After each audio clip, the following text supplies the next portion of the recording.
Bismillahirrahmanirrahim. إن أعطيناك الكوثر فصل لربك وانحر إن شانئك هو الأبتر. Assalamu alaikum wa rahmatullahi wa barakatuh.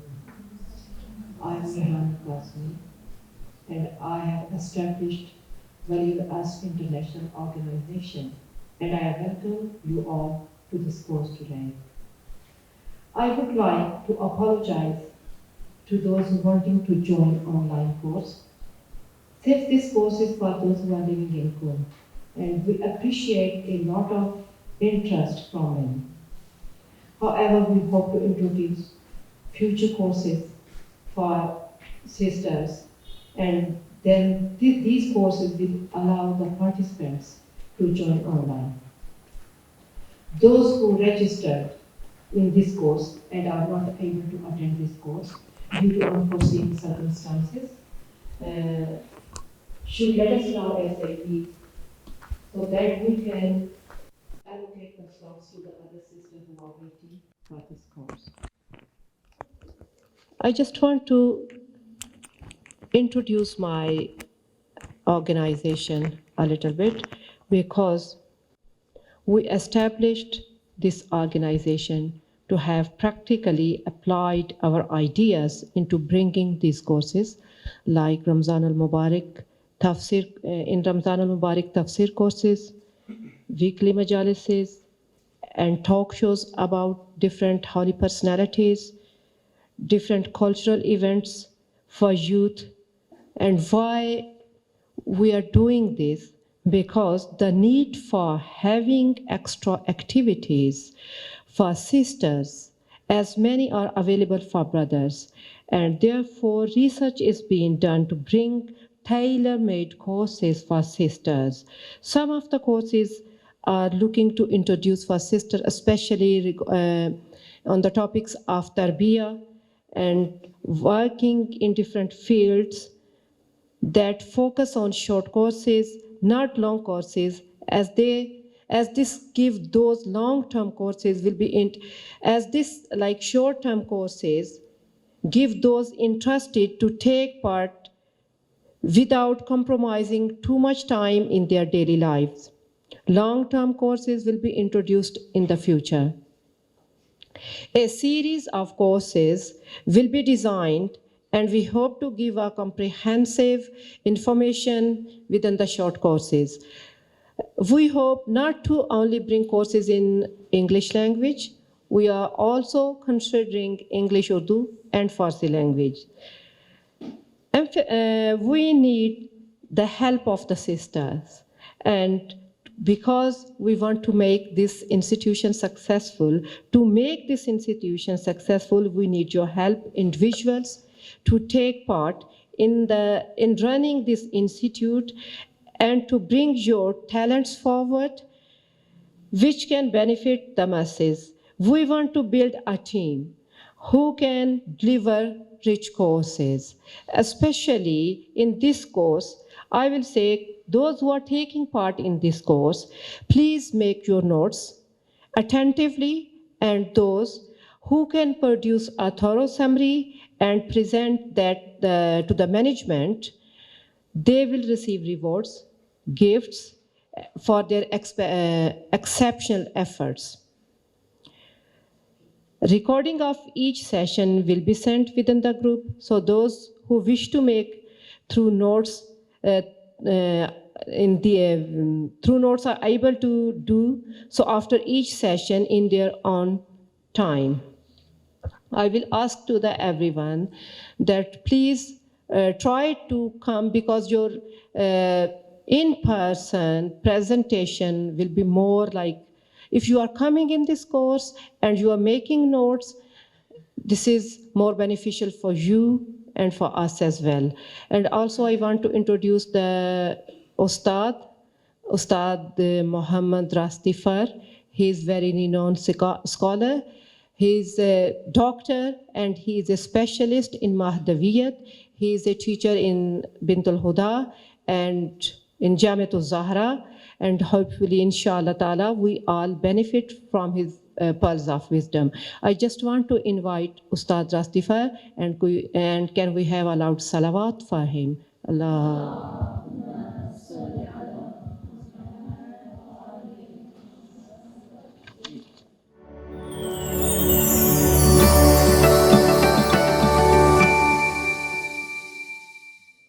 أعوذ بالله من الشيطان الرجيم بسم الله الرحمن الرحيم الحمد لله رب العالمين وصلى الله على سيدنا محمد وآله الطاهرين اللهم صل على محمد وآل محمد وعجل فرجهم اللهم كل وليك الحجة ابن الحسن صلواتك عليه وعلى آبائه في هذه الساعة وفي كل ساعة وليا وحافظا وقائدا وناصرا ودليلا وعينا حتى تسكنه أرضك طوعا وتمتعه فيها طويلا.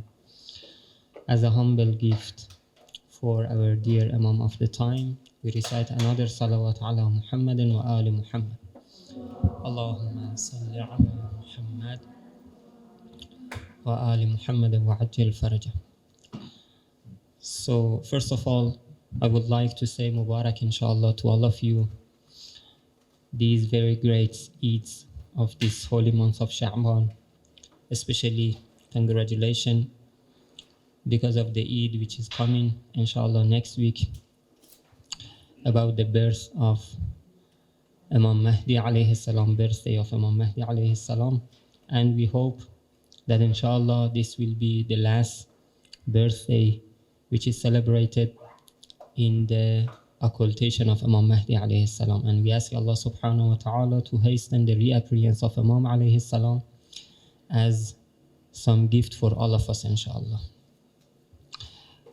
I'm very grateful to Allah subhanahu wa ta'ala for this opportunity that I have today, and I hope inshallah the sessions that we are discussing something about Imam Mahdi alayhi salam would be full of light and benefit and mercy for all of us, and I'm here to benefit inshallah from your presence and experiences. So this is not just me who talks.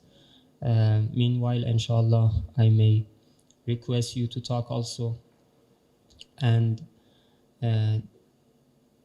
whenever you feel that there is something that you want to share, please feel free and just let me know and share your ideas and your comments and notes and points with us inshallah. Another point that I like to share with you before we start is that definitely whatever I'm introducing here or talking about here should be based on some document. So there are references for our discussions here, but sometimes because the time is very short and we cannot maybe mention all of the names of the books and pages and everything, maybe we skip that part. But in your notes, if you need anything, for example, I'm mentioning that we have in hadith or we have in the quotation of some alim or something, if you need that exactly, just let me know inshallah before the class, after the session, anytime, and it will be given to you inshallah if you say. I have to start from one introduction about Mahdawiya, and then inshallah we see how much we can discuss today, and tomorrow and the day after tomorrow also we continue our discussions. That introduction is about the history of some recent activities and academic researches or efforts in Qom in these 20 years. You may know that previously there were some of our scholars or writers that they were interested in Mahdawiya. So out of their interest and out of the need that they felt at their time, they wrote some books or sometimes short notes, something like this, about Imam Mahdi alayhi salam. but there was no a specific school or institute or anywhere to have some plan to do something for Imam Mahdi alayhi salam, to have some, for example, a schedule to teach something about Imam Mahdi alayhi salam. There was nothing as such till almost 20 years ago. 20 years ago, out of the needs, especially here, of course, Alhamdulillah, something started, and there is some center here affiliated to the seminary, to Hawza Ilmiya. That center is called Markaz Takhassusi Mahdawiyat. They founded that center, Alhamdulillah, to train and educate some of the seminarians specifically about Imam Mahdi alayhi salam and their studies related to Imam Mahdi alayhi salam. When we say Mahdawiya, by that we mean so. Just let me write it here. Mahdawiya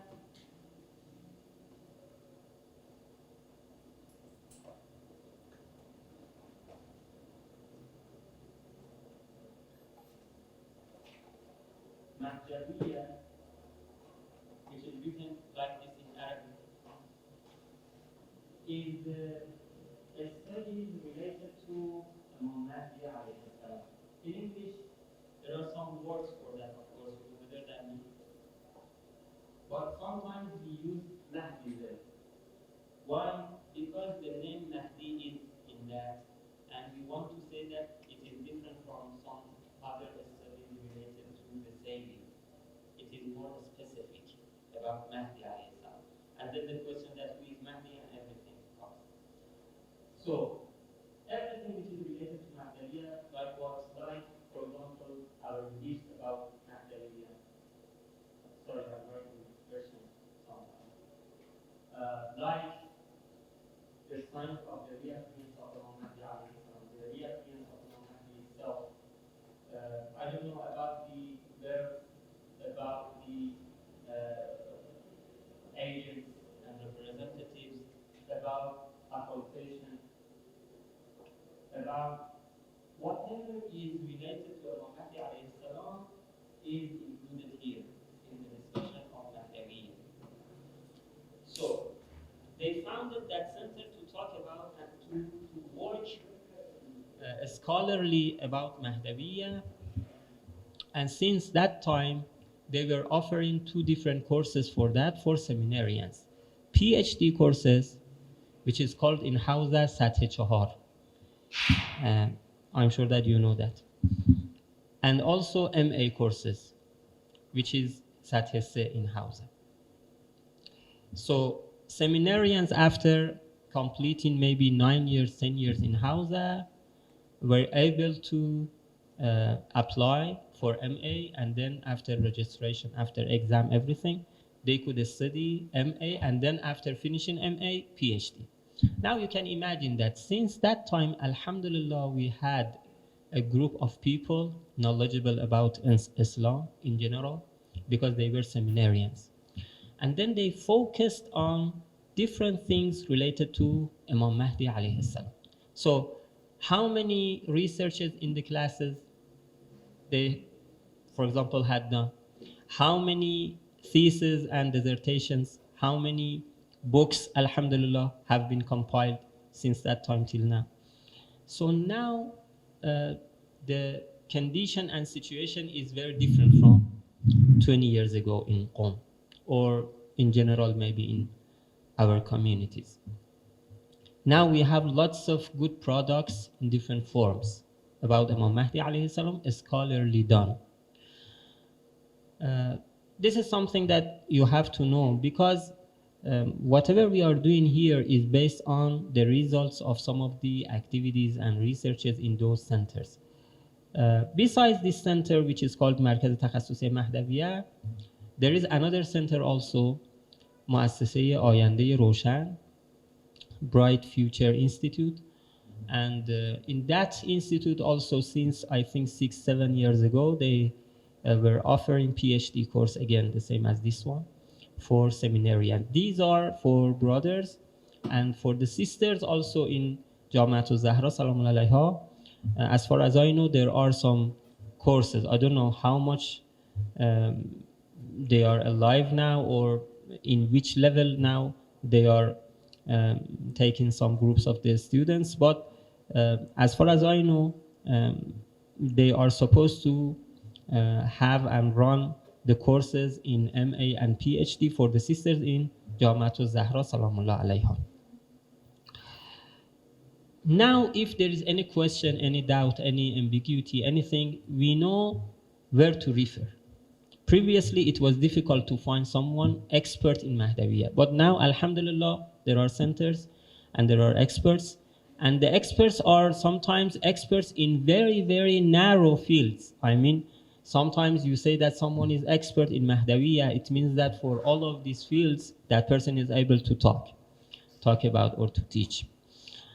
But sometimes when you say expert in Mahdawiya, you mean expert in occultation, expert in intidar, expert in the history of Nawab at the time of minor occultation, for example. So you see that there are figures, there are personalities, there are scholars that we can refer to them, alhamdulillah, easily, and we can benefit from their knowledge and experience.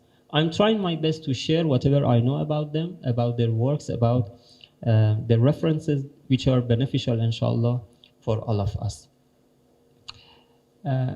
So this was the introduction. Now, for the beginning, of course, let me tell you this first, that I have to be not selective, very selective in these few hours that we are together, because there are lots of discussions and definitely time is not enough for them. So I have to skip many things and just focus on some issues. I'm trying my best to have something, as some logical process. But if you have any ambiguity, any more clarification is needed, just let me know, inshallah. Because maybe I'm not saying something which is very important for you, maybe, I don't know. If you miss something, just let me know. One of the things which is very important to be discussed about is the authenticity and genuineness of this doctrine or this teaching that we have. Is it authentic or not? You may know that recently, unfortunately, we are receiving some doubts even from within our own community about the Imam Mahdi alayhi salam. It's very maybe funny, maybe very painful, but this is one of the facts, unfortunately, that some of the 12ers now, they have some big doubts about the 12th Imam. Why, how? There are long stories. I don't want to enter that side now. But I mean, it's important for us now to know whether this discussion about Imam Mahdi alayhi salam is some genuine discussion or not. Is it Shi'i teaching or not? Is it Islamic teaching or not?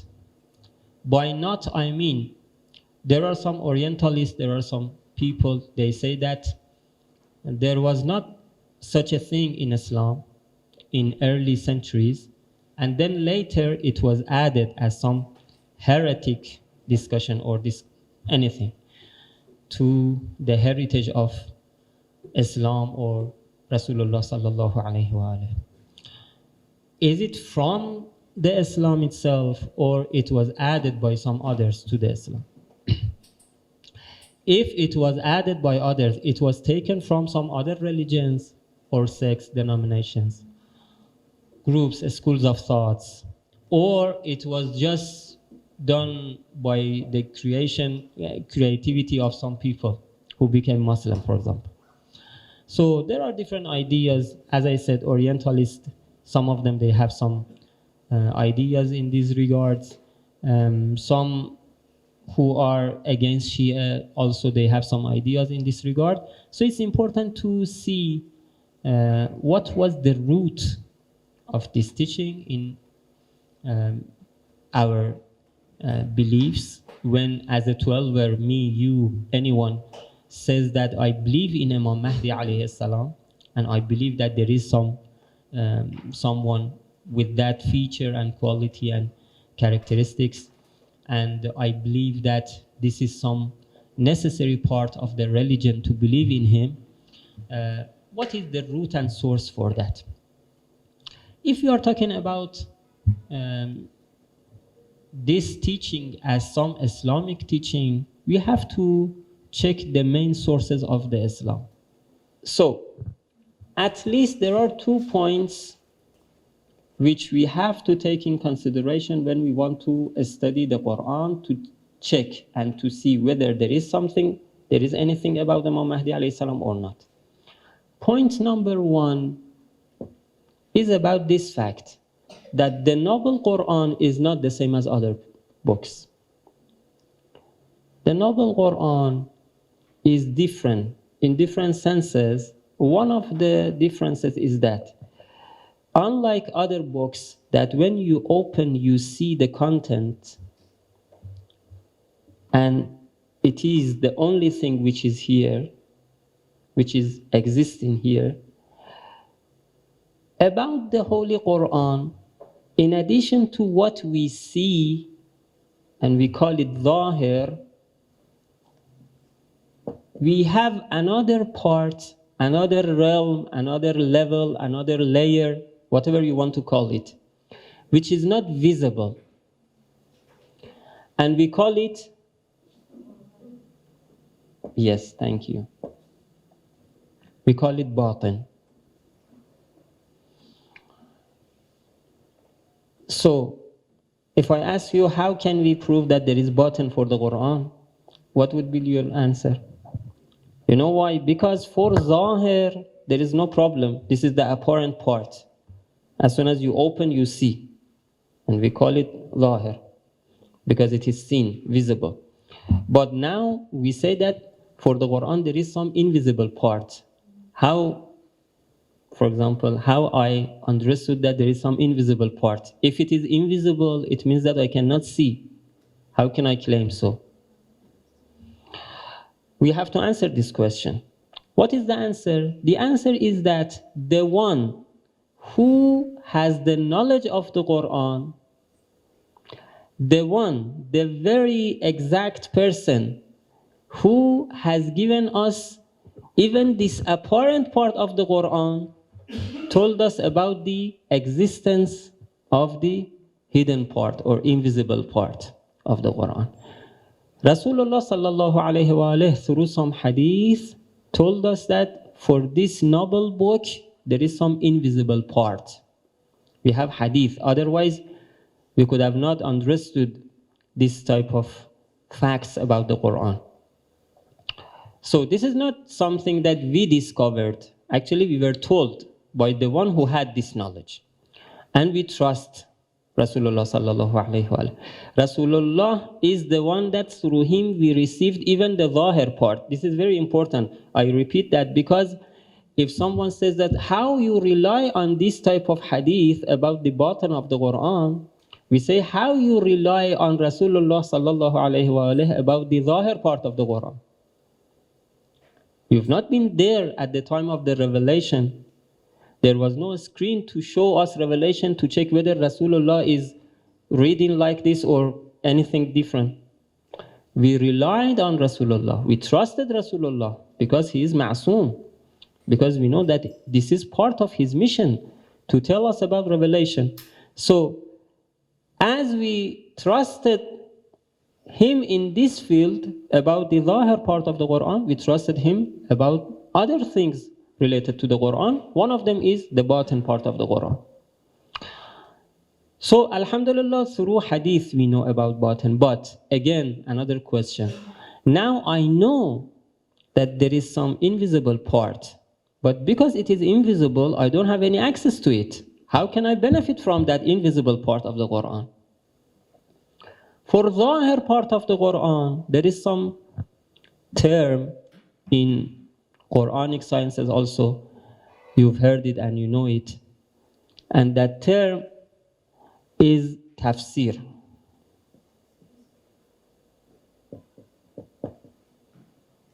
Tafsir in Arabic means clarification, explaining something, giving more light on something. For Zahir part, sometimes there is some ambiguity, there is some question, something. Especially if someone is not Arab and that person is going to recite the Quran, read the Quran. Maybe because this is not the language of that person, that person cannot understand the meaning of even Zahir part of the Quran. So we need clarification. We need clarification, and there are scholars, they are expert in literature, they explain to us. In addition to literature, maybe they know the history of the revelation, maybe they know hadith about the Quran, everything. For tafsir, I can refer to those scholars, I can ask my questions about the meanings of the Quran, and I receive the answer. And for this, the person who is doing tafsir is not supposed to be very specific, because this is something possible for anyone to have that knowledge of tafsir. Tafsir means clarification of the words of the Quran. It's why you see even sometimes we had some non-Muslims giving some tafsir about some of the chapters of the Quran. Even being Muslim is not one of the conditions of doing tafsir. This is some sort of knowledge, some sort of study. I go study Arabic, very good, and then after that I can explain about the Arabic words of the Quran for my nation, for my country, for my language, everything. So I will become someone who is doing tafsir. So for tafsir, there is no problem.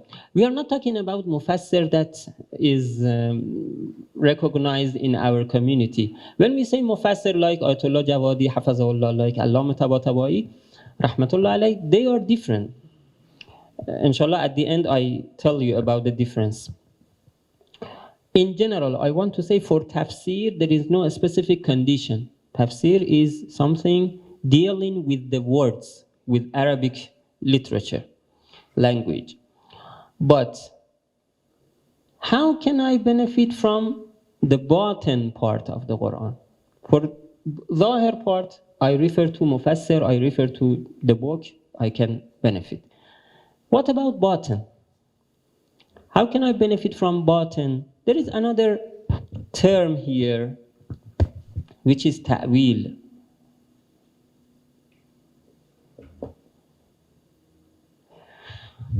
And that is related to batin.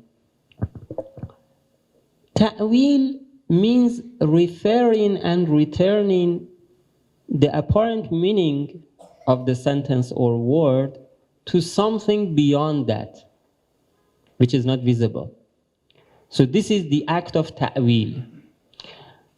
Who can do this act? Who can return and refer the apparent part to something which is not visible, but that has to be one of the facts? We are not talking about the theories and possibilities and probabilities. No, we are talking about the fact. Who has this knowledge of the hidden part to share it with us? This is our question. And through that person, we can receive the knowledge of batin. Otherwise, I check myself, I don't have that knowledge. You can judge about yourself. We don't have that knowledge about batin part. We need someone to tell us, who is that person? In Surah Al Imran, verse number 7, Allah subhanahu wa ta'ala answers this question. وَمَا يَعْلَمُ تَأْوِيلَهُ. We are talking about ta'wil. وَمَا يَعْلَمُ تَأْوِيلَهُ إِلَّا اللَّهُ. And then وَالرَّاسِخُونَ فِي الْعِلْمِ. Ahsant. So, for ta'wil, we have to refer to Allah subhanahu wa ta'ala or ar-rasikhuna fil ilm. We know Allah subhanahu wa ta'ala, but the problem is that we cannot hear directly. So we have to refer to ar-rasikhuna fil ilm. Now we have to find them. Any Muslim has to find them because this is written in the Quran. In order to benefit from ta'wil, we have to refer to ar-rasikhuna fil ilm. Now it is upon us to find them. So if we refer to the history of the Islam and the questions of people regarding ar-rasikhuna fil ilm, the hadith of the Holy Prophet and Ahlul Bayt alayhimus salam, the companions, different things, we realize that ar-rasikhuna fil ilm are Ahlul Bayt alayhimus salam. Ar-rasikhuna fil ilm are Ahlul Bayt alayhimus salam, meaning that in order to benefit from the invisible part of the Quran, we have to refer to Ahlul Bayt alayhimus salam. There is no other way at all. It's why sometimes whenever someone is talking about the Quran, that person uses some hadith. It is confusing for some audience. Now we are talking about the Quran. Why using some hadith? Now we want to benefit from the Quran. Now we want to hear from the Quran. Why hadith?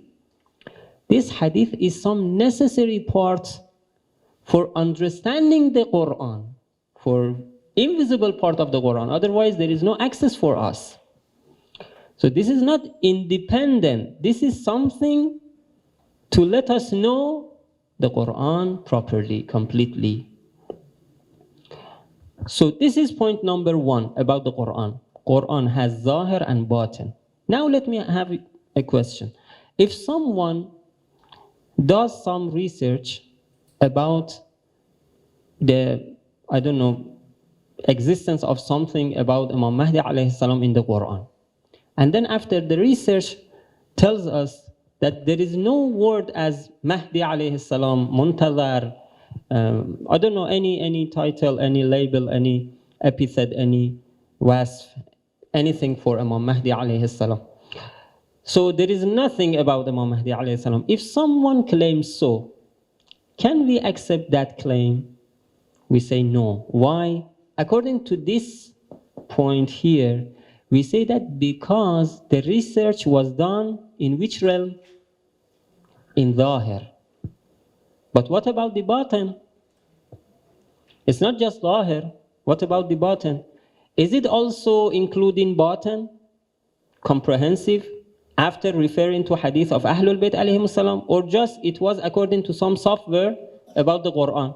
Now you have also software in your mobile, in your laptop, anywhere. You can search Al-Mahdi in the Quran. No word Al-Mahdi. Can I say there is no Al-Mahdi in the Quran? According to this, we say no. Because we've done research in this part, just this. And this is not the complete Quran. Still, we have to search about Batin. Maybe there is Al-Mahdi in Batin part. We don't know. We have to ask Ahlul Bayt alayhim salam about that. But we don't have access. There is no software for Batin. We have to refer to the words and sayings of Ahlul Bayt alayhim salam for that. If you are not tired, I add point number 2. After that, you go for tea. Otherwise, you can go for tea now. So we can continue. Thank you. So just I add number 2 and then inshallah some break. This is point number 1. Still, there are lots of things to say, but we want to be very fast, inshallah, so I don't want to prolong it. Point number 2 that we have to take in consideration if we want to study the Quran about Imam Mahdi alayhi salam is that what is the method of the Quran to introduce people, to introduce nations, groups?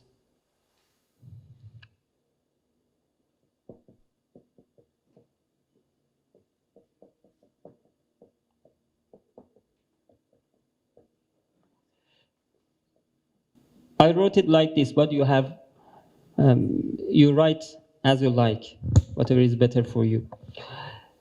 How the noble Quran introduces people.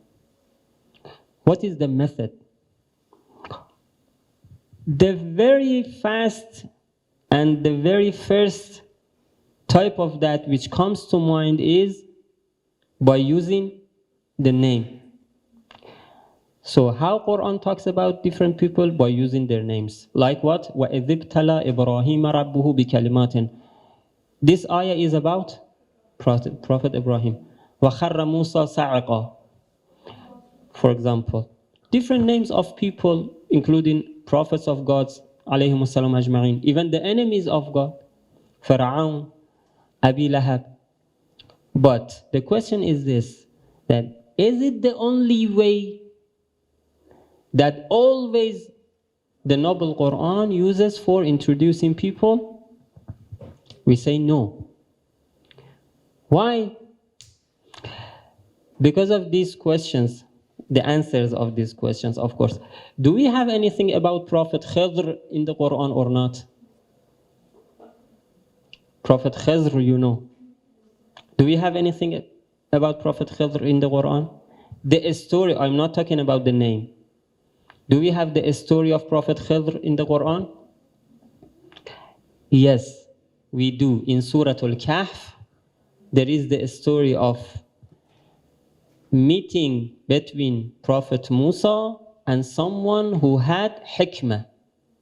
And according to tafsir and according to hadith for Shia and Sunni, that person was Prophet Khidr. So we have something about Prophet Khidr in the Quran. But do we have the name of Khidr in the Quran? No name. Do we have anything about Ashabul Kahf in the Quran? You doubt? So you don't answer. Definitely there is some verse, there is some chapter even. Sorry.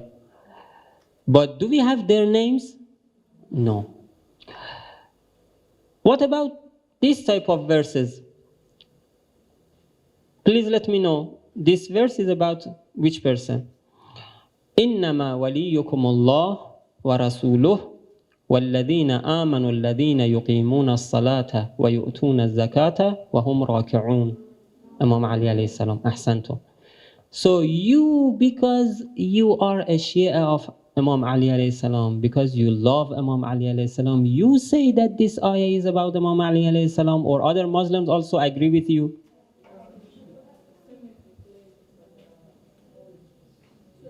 I'm not saying that there is some consensus, all agree. But no, I mean, other groups also, there are some people in other groups saying same.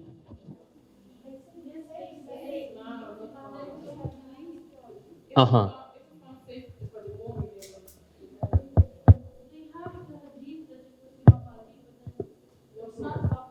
Uh-huh. Thank you. Alhamdulillah, almost all of the groups of Muslims, in all of the groups you can find some mufassirin, scholars, people who say that this ayah is about Imam Ali alayhi salam, though as you said there are some people denying that, there are some people rejecting that. But for example, if someone from Shafi'i rejects that, it doesn't mean that all of the Shafi'i madhab they reject this. No, because another Shafi'i says that this is about Imam Ali alayhi salam. What is important for us now is that there are people out of Shia saying the same, though there is no name of Imam Ali alayhi salam in this verse. How someone out of Shia says that this ayah is about Imam Ali alayhi salam if there is no name? For you, of course, it's better to say it is for Imam Ali alayhi salam, definitely. What they say, I mean. They say that because you people are Shia, of course, you like every ayah to be about Amirul Mu'minin alayhi salam, Ahlul Bayt alayhi salam. So it's not very strange if you say that these good verses of the Quran are about Ahlul Bayt alayhi salam. But why someone else who doesn't believe in Amirul Mu'minin as Amirul Mu'minin alayhi salam, why that person should say that this is about Amirul Mu'minin alayhi salam? Because the verse was using some method to introduce the person in a way that there is no way to escape from that. Sometimes you have the name Sometimes you have the quality, feature, characteristics, descriptions, explanations. And then because Allah subhanahu wa ta'ala is giving that description and explanation, Allah knows how to define that, how to put it in words in order for people to find the person. So now for this simple ayah, there are few words, not a complete article. No, few words. الَّذِينَ يُقِيمُونَ الصَّلَاةَ وَيُؤْتُونَ الزَّكَاةَ وَهُمْ رَاكِعُونَ. And interestingly, the words here are plural, not singular. So it seems to be for a group of people, not for one person. And Zamakhshari, one of the scholars of Sunnis, answers this question, that why, although we have some plural words here in this ayah, but still we say that this is about Imam Ali, not anyone else. Zamakhshari answers. It's very interesting. This is the miracle of the Quran. When we talk about the miracle of the Quran, this is the miracle. Someone who doesn't believe in Amirul Mu'minin as the first successor has to say that this ayah is just about Imam Ali alayhi salam, no one else, though the words are plural. So it's interesting. Why? Because Allah subhanahu wa ta'ala has pointed to something which is just applied on Amirul Mu'minin alayhi salam, no one else. And after Amirul Mu'minin alayhi salam, you know, some people maybe tried to follow, to imitate, to play that role, but it was very funny for people, you know. If after the revelation I can do something like the revelation and I can be included, so all of us can be waliullah, because all of us can give charity and sadaqah in ruku, and then we are included in that verse. No, this is about the before revelation, not after. So we repeat the question about finding the verses about Imam Mahdi alayhi salam in the Quran. If someone does research in the Quran and doesn't find any Al-Mahdi alayhi salam, can that person claim that there is no Al-Mahdi in the Quran? In first step, we said that no. Why? Because there is batin also. Here, we say more than that. We say that even in Zahir part, that person cannot say that there is no Al-Mahdi. Why?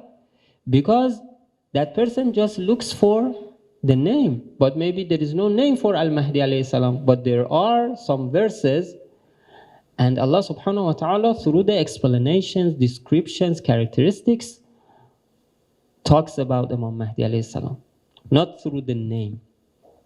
So if we take these 2 points in consideration, then we start researching the Quran about Imam Mahdi alayhi salam to see whether we have something about Mahdawiyya in the Quran, main source of the Islam, or not. We realize that yes, we have. We have lots of things about Imam Mahdi alayhi salam in the Quran. There is no slide, at least so far there is no slide. Inshallah we try to run it. But I've brought some books for you.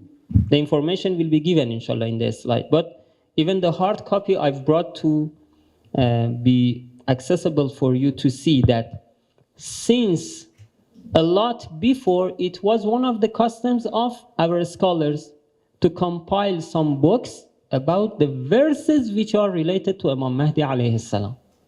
According to what? According to Ar-Rasikhuna fil Ilm's idea. I mean, we don't have any direct access. We need Ahlul Bayt alayhim salam to realize this type of things. One of them is this, Al-Imam al-Mahdi alayhi salam fi al-Quran wa Sunnah. This,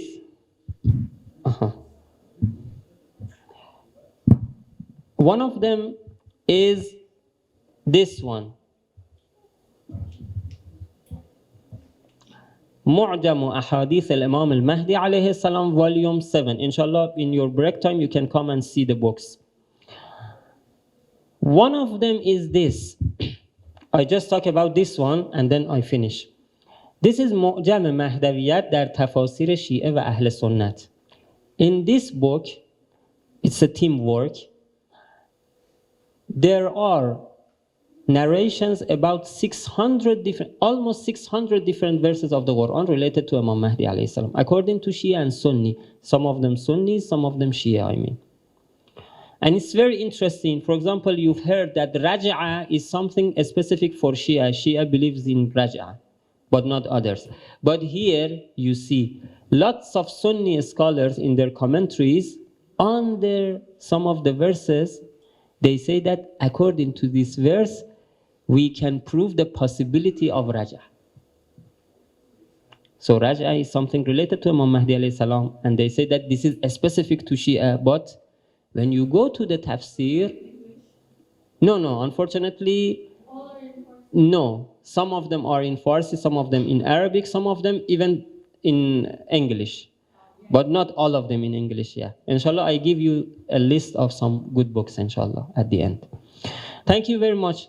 We can stop now, then inshallah, after tea and break, we continue some minutes to see whether we have something about Imam Mahdi alayhi salam in the other main source or not. So far, we concluded that in the first main source of the Islam, which is the Noble Quran, alhamdulillah, we have verses, but not saying Al-Mahdi, not saying Al-Imam Al-Thani Ashar, no word like that.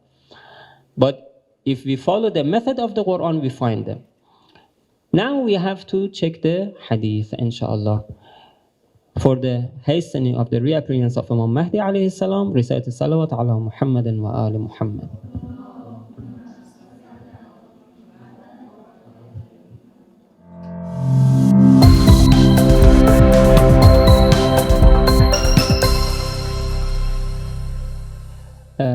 Just to finish this part, those who know Farsi, if they like to study some good book about the verses related to Imam Mahdi alayhi salam, because some of the books are good collections, but they are technical books, not very fast read.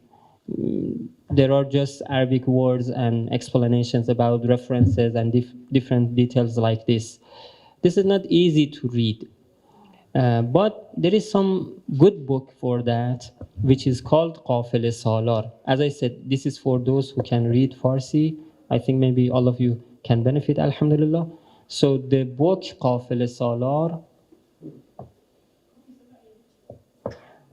Salar is the head of the caravan, the guide of the caravan.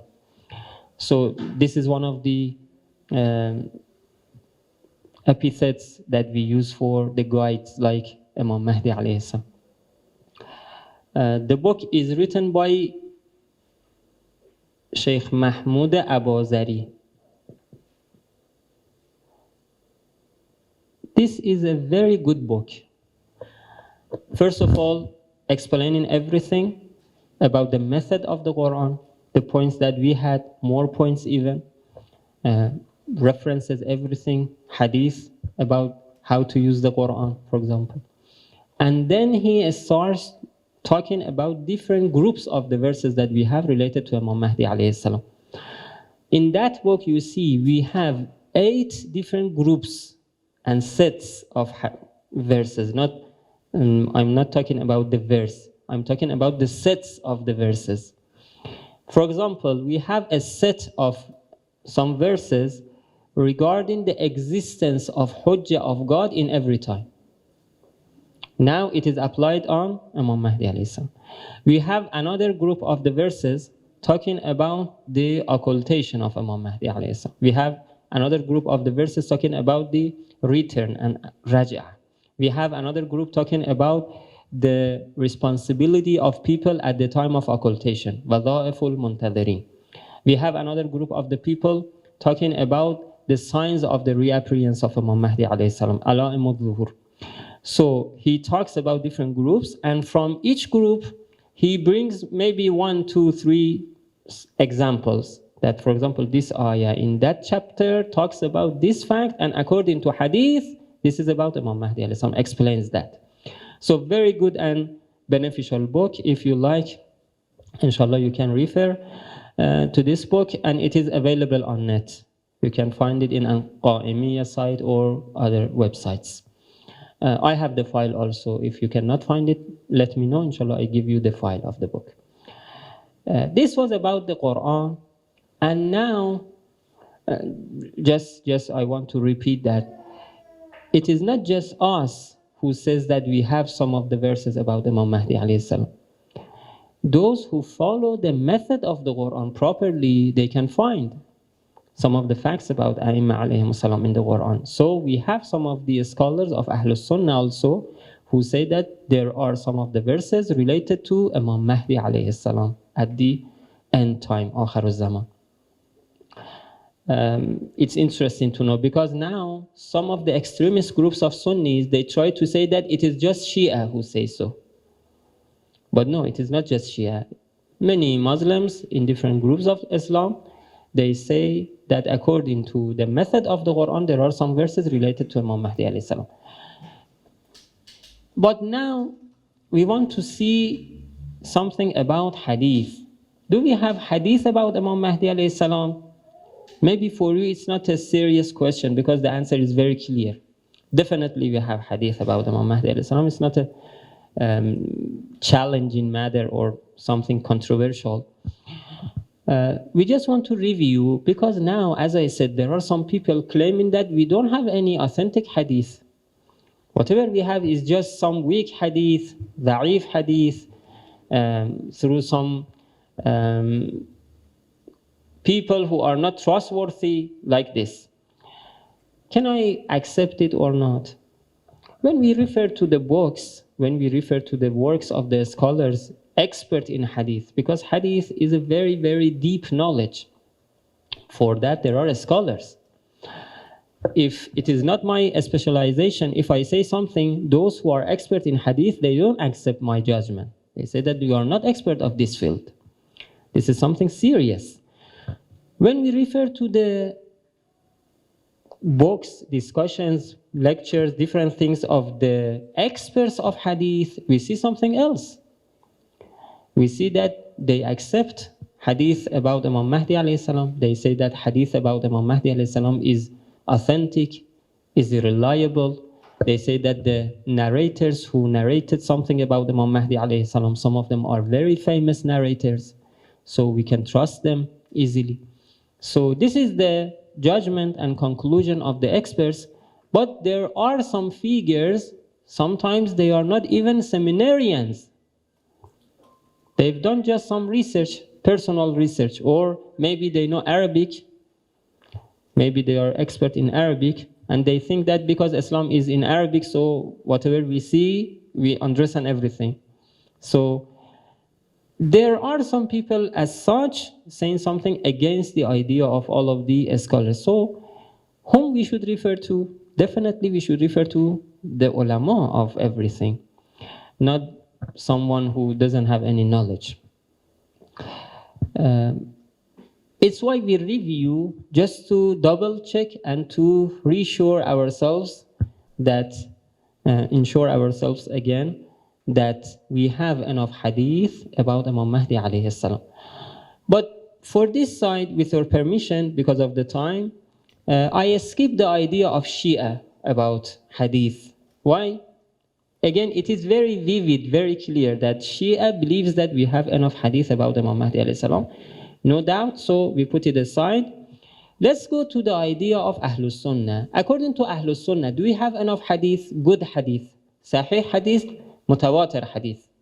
You know these two terms, sahih,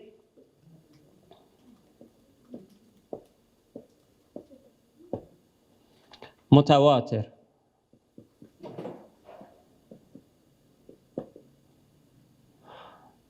These are two important terms in our discussions now about hadith. Do we have such hadith about Imam Mahdi alayhi salam, or no, we have weak hadith about Imam Mahdi alayhi salam? According to the scholars of 4 different denominations and madhahib, sects of Ahlus Sunnah, Hanbali, Hanafi, Maliki, Shafi'i, the hadith about Imam Mahdi alayhi salam are mutawatir and sahih. Alhamdulillah. So again, there is no doubt at all. You cannot find any denomination, any sect, any group of Muslims that as a group they say that we don't believe in hadith about Imam Mahdi alayhi salam. No one rejects, no group I mean. There are some personal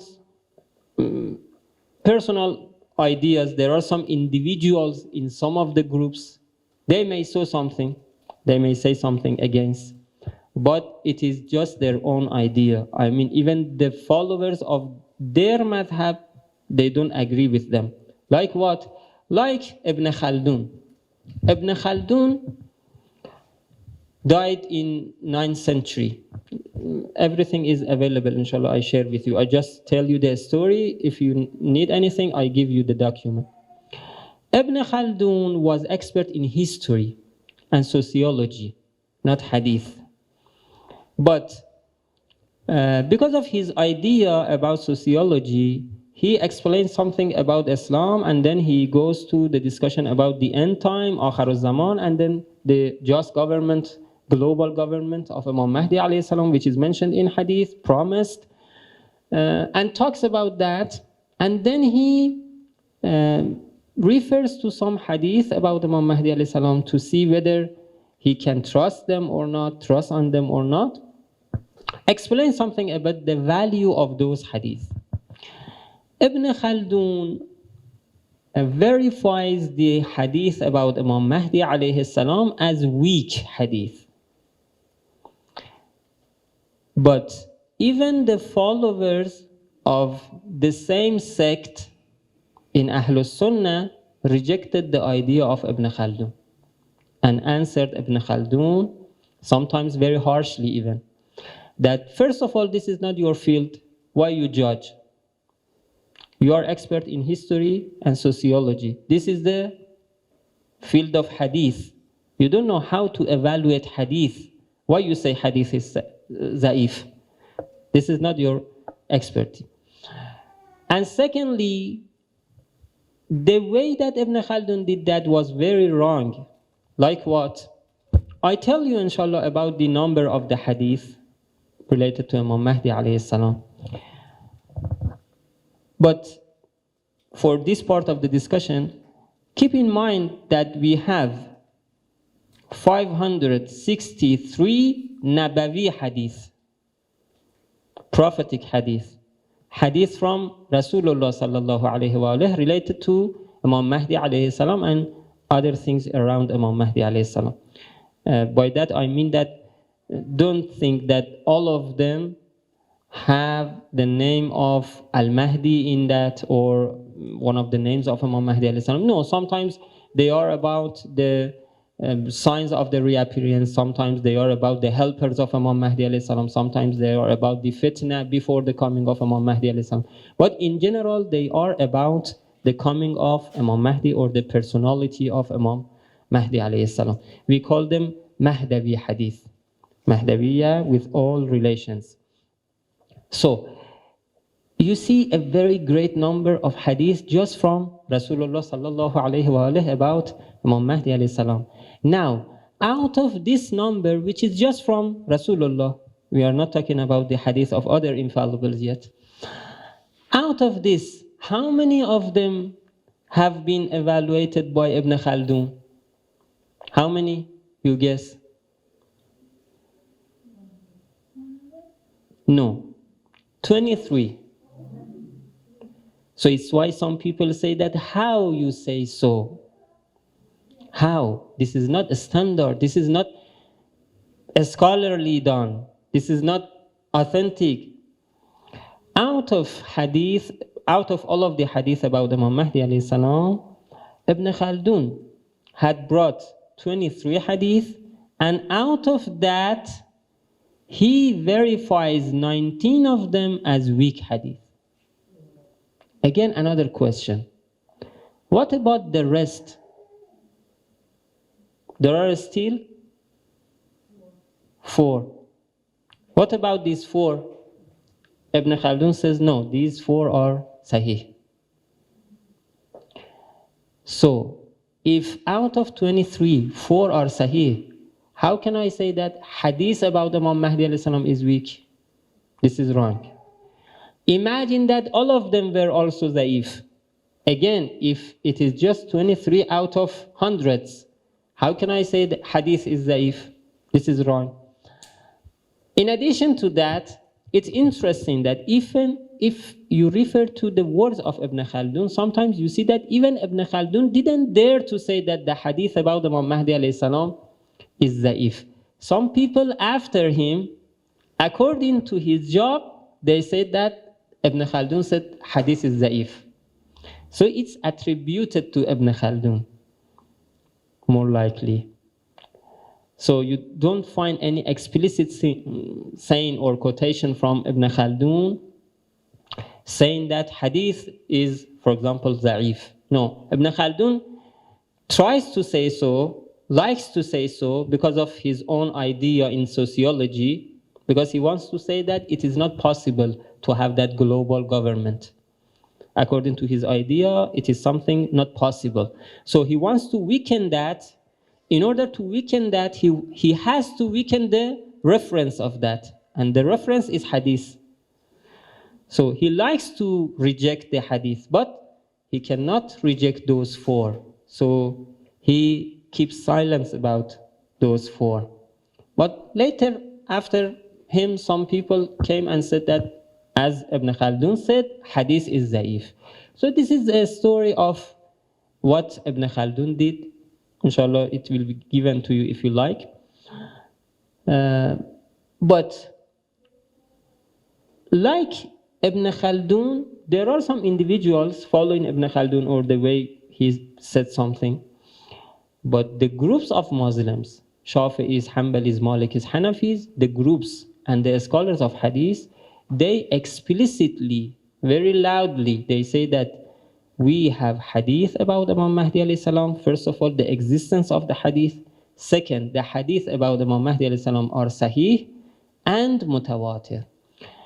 Very, very fast, I explain for you the meaning of these two terms, and inshallah we finish. This is the second main source of Islam. So if we prove that we have enough hadith about Imam Mahdi alayhi salam, in general, we have proven that we have Mahdawiyya in Islam. Why? Because we have Mahdawiyya in the Quran, we have Mahdawiyya in Hadith. It means that it is from Islam. It is not taken from somewhere else. It is not heresy, bid'ah. It is from Islam. So now, what is the meaning of Sahih? What is the meaning of Mutawatir? For each hadith, in addition to the text and the content of hadith, exactly, you have a list of narrators, and then you have the content, the text. We call them narrators, and we call this part the chain of the narrators or transmitters. Yes? If this chain is missing, then it is not reliable. How can I, after 14, 15 centuries, how can I believe that this was said by Rasulullah sallallahu alaihi wasallam or anyone else? I should see the people between me, myself, and Rasulullah or Imams, or between the book and the speaker. Because sometimes book is famous. Since the time of Marhum Kolaini, one of our great ulamas, the compiler of Kafi, since the time of Marhum Kolaini to the time of Imam Sadiq alayhi salam, you should see the connection. And then after that, when it is written in the book, from that time up to now, you should see the connection of the book. Then it is enough for you to trust. So this is some necessary parts for hadith. Now, you have it. You have the name of people. First of all, they should be connected, no gap between. All of these have been studied in hadith sciences. For example, if someone at the time of Imam Sadiq alayhi salam says that I've heard from Amirul Mu'minin alayhi salam. So how at the time of Imam Sadiq alayhi salam someone can hear it from Amir al-Mu'minin alayhi salam. There must be people in between. So everything should be checked, and then the quality of that person, each of them, whether they were mu'min or not, they were trustworthy or not, they had good memories to remember everything or not, they were uttering correct words or not. So everything is checked, and then if they had good faith and also they were trustworthy and they were out of mistake like the major sins, the hadith, which this type of quality and qualification of the transmitters is called Sahih. This is about Sahih. You see, this is the highest quality of hadith in terms of the quality of the transmitters. This is about Sahih. What is the meaning of Mutawatir? This story of Mutawatir is a bit different. You have, I can, of course, use the same pattern. You have this hadith with, for example, 5 or 6 people in the chain. One of them is at the time of Rasulullah sallallahu alaihi wasallam, then after Rasulullah sallallahu alaihi wasallam, next century to this century, which was written in the book, for example, for us. Now, sometimes there is some saying quoted by one person or 2 people.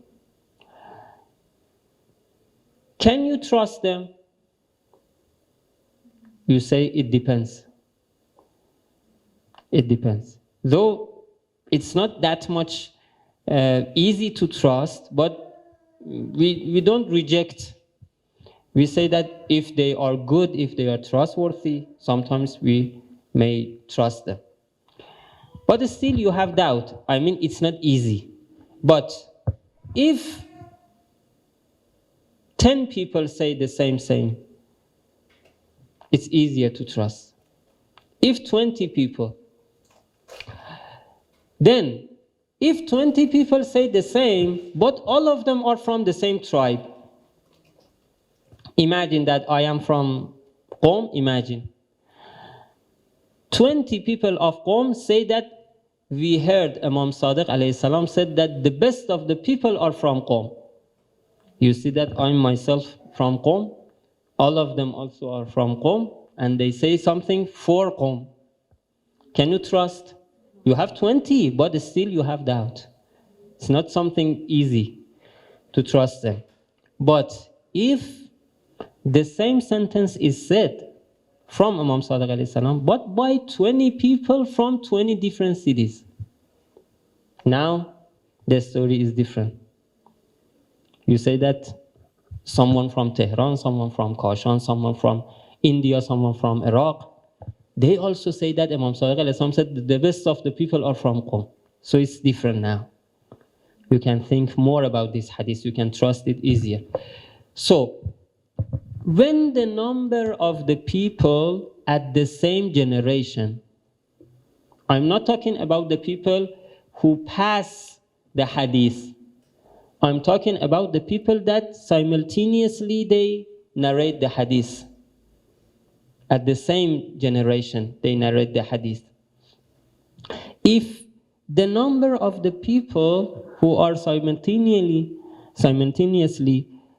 speaking about the same content is reaching a number that makes for you some certainty, that you don't doubt about that saying anymore. And this is about all of the generations, not just one time and then other generations just one. No. 20 people have told this to another 30 people. Those 30 people have told this to another 25. Those 25 to 12. Those 12 to 40. You see a great number of transmitters in different generations passing the same content. If you see such a hadith, This is very easy for you to trust. Ulama of hadith, they call this hadith mutawatir. But before that, there are two other levels. Before mutawatir, you have mustafid. So you have not one, two, you have many people, but at the same time, it's not enough for you to trust easily. And before that, you have hadith wahid. Hadith wahid is just one, two people saying something. So mutawatir, like sahih, is again another type of highest hadith in terms of trustworthiness according to the number of the transmitters in each generation. Again, not all together. In each generation, you have many. When hadith is mutawatir, they say that no need to evaluate the chain of the transmitter anymore. Because if you cannot trust this person, imagine this is one chain, yes? You cannot trust this person. It's not a good person. But this is not the only person who says so. The same generation, you have another 10. So pick up another one. You know, for mutawatir hadith, there is no problem to trust, and you can see different people in the position. Now, Ahlul Sunnah, as I said, 4 schools of Ahlul Sunnah are saying that hadith about Imam Mahdi alayhi salam are mutawatir. When hadith is at the level of tawatur, it's not possible to reject it anymore. We don't have many hadith mutawatir in Islam. We have few hadith mutawatir. One of them is hadith ghadir. What happens for hadith ghadir? Man kuntu mawla fahadha aliyun mawla. No way to reject it anymore. Now you have, if you don't want to accept, if you don't want to agree, you have to do something else. But you cannot say that nothing as such. No, everything is proven. You have to say that wali means friend. You have to do something else. But you cannot reject it. The same happens about Imam Mahdi alayhi salam now. It's why, as I said, those who are familiar with the knowledge of Islam, they don't dare to reject anything about Imam Mahdi alayhi salam. It's not possible to reject. You don't want to accept, you don't want to agree, you say something. But no way to say that there is no hadith, there is no al-Mahdi. And maybe it is interesting for you, once someone wrote something against Imam Mahdi alayhi salam, rejected Imam Mahdi alayhi salam. Before we answer anything, one of the groups of Wahhabis of Saudi replied him that how you rejected al-Mahdi alayhi salam, it's not possible. See, even Wahhabis, when it comes to Mahdawiyya, they say that hadith about al-Mahdi is there. We cannot reject it. Alhamdulillah. This is one opportunity that we Shia, 12er Shia, should inshallah benefit from, and we should appreciate this blessing of God for us, that we have such a very deep-rooted teaching in Islam in our hand, to inshallah call all of the people towards the madhab of Ahlul Bayt alayhim salam properly. So this is something the same as some treasure for us. But sometimes we put it aside. We don't look at it even. We don't think how to use it. No, this is some treasure for us. We have to work on Mahdawiyya because this is the way to invite others also to have unity, inshallah. And inshallah, later we discuss something else. So far, before your question, Sally, so far, very briefly, we said that we have verses in the Quran, we have enough hadith. In the best level of hadith about Imam Mahdi alayhi salam, there is no way to reject Islamic teaching of Mahdawiyya. And one humble request, please, we want to say that this is Islamic teaching, not Shia teaching. This is not service for Ahlul Bayt if we say that Mahdawiyya as Shi'i. Mahdawiyya is not Shi'i. Mahdawiyya is Islamic. Yes, we have more details, we have clear picture, we have everything different from others, but it doesn't mean that Mahdawiyya is for Shia. No, Mahdawiyya is for Islam. And also, inshallah, later on maybe we should discuss how to say that Mahdaviya is not even just for Islam. Because you don't say that when Imam Mahdi alayhi salam comes, Imam Mahdi saves you or saves other Muslims. No, Imam Mahdi saves humanity. How should we let other people know about Imam Mahdi alayhi salam? This is something that inshallah we should later discuss. Sorry I took your time. I don't know this type of discussion is beneficial for you or not, but I hope inshallah the discussions will be beneficial for you. You're welcome. If there is any question, anything, I'm at your service, but we close the session because maybe some people want to leave. I'm here. The files are prepared for you to be given to you. I mean, not necessarily now, maybe at the end of the program. But I mean, the files that you want, any book, any PowerPoint, anything that we are talking about, if you like to have it, just let me know. Inshallah, it will be copied for you. We ask Allah subhanahu wa ta'ala to help us to know Imam Mahdi alayhi salam better and deeper, and to love him more, and to be among the true helpers of Imam Mahdi alayhi salam before his coming and also after his coming. We ask Allah subhanahu wa ta'ala to let us see the beautiful moment of the reappearance of Imam Mahdi alayhi salam in our lives. We ask Allah subhanahu wa ta'ala to hasten the reappearance of Imam Mahdi alayhi salam bi barakah of salawat ala Muhammadin wa ali Muhammad.